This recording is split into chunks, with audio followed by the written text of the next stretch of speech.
bankruptcies, and new crime. New addicted gamblers doubling around these gambling facilities. It's largely a function of the slot machines, the crack cocaine, and creating new addicted gamblers. Bankruptcies up 18 to 42%. Crime increasing 10% once you bring in these gambling facilities, and that crime rate continues to go up year after year. Now that's a definitive report that took about 10 years to produce academically. It's done by Professors Grinnells and Mustard, and it's published in the leading, or one of the leading, economics journals in this country, published by Harvard and MIT. This is definitive. Your crime rate will go up. And I don't care what some clinical observation is by a group of sheriffs or a group of police persons here and there. And by the way, in most states, you find the criminal justice authorities overwhelmingly say, hey, we've looked at these, the crime rate is going to go up. We are against expanded gambling in our particular area. So those references are there in your press packets, I do believe. And they are also, there are lots of documentation there at the bottom, and the citation to the Harvard MIT reports at the bottom of one of those pages on crime. So it's right there in your press packet, and you're welcome to reference it, of course. The other thing that usually comes up, and by the way, the summary of the social costs is that they are at least $3, $4, $5 for every $1 benefits. The gambling industry will keep you focused on the benefits, focused on the gold coming in.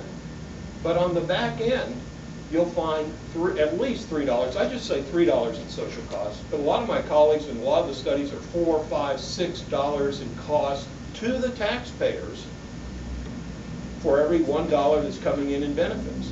And again, those benefits will disappear over time as the gambling industry expands and claims those benefits back. Let me give you a great example.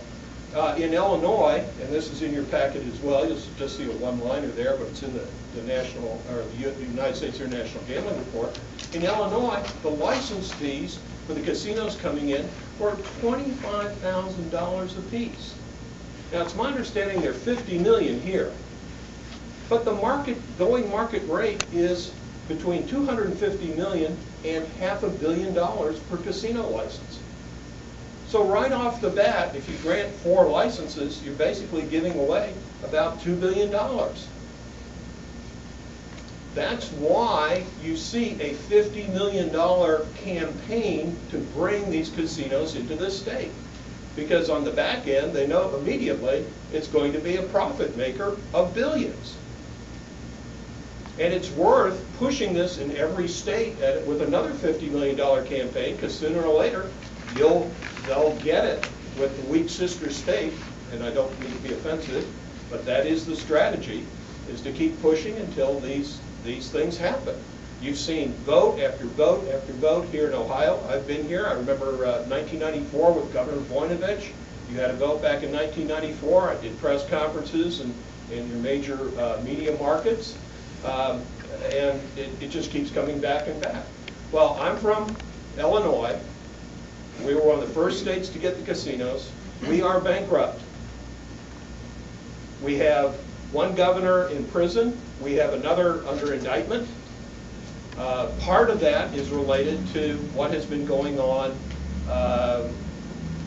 There is a gambling component to these problems that we're having. And I don't want to speak too much about them because they're ongoing right now.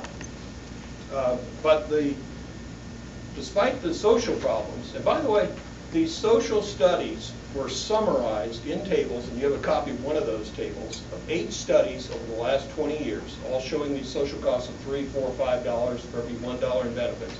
Those are presented before Congress in testimony under oath. These numbers are documented. We're not talking gambling PR. We're not talking gambling PR studies, and we get them all across our desk at the university. We're talking legitimate, solid academic studies, and those numbers, the numbers that we relate, are solid numbers. And I want to assure you of that. The final thing I would like to point out is every gambling machine, every video gambling slot machine, costs you 1 job per year out of the economy. So if you have 10,000 slot machines, you're going to be losing 10,000 jobs per year. Now people ask, well, why is that? Well, the industry itself will tell you that each slot machine takes in approximately $100,000 on average per year. That's $100,000 that's not being spent on cars, refrigerators, computers, and the necessaries of life: food, clothing, banking, savings. That $100,000 out of the consumer economy is a loss multiplier effect of 3. So it's really $300,000 in lost consumer spending in the economy. You're shrinking your economy when you bring in gambling. You're shrinking your consumer economy, and you're actually throwing gasoline on the recessionary fires. What you need to be doing is expanding your economy, growing your economy, and that lost $300,000 in consumer spending, the sales tax revenue itself on that is, $20,000, $30,000. In Chicago, it's $30,000. We have a 10% sales tax rate in Chicago. So for governments, local governments, you're creating all these social costs, plus you're shrinking your tax revenue base. And so you're actually hurting your economy and your long-term growth. Now, let me give you one final example. If you go through here, you'll find Warren Buffett, his son Howard Buffett, speeches that they have given all across the country about the negative impacts of gambling on the economy. And in Warren Buffett's hometown, Omaha, Nebraska, they had similar proposals to what you have here, to build a large casino in Omaha, Nebraska. The racetrack was going out of business. They were very concerned about this. Instead, they decided to tear it down. They built an extension of the University of Nebraska. They built a high-tech office park.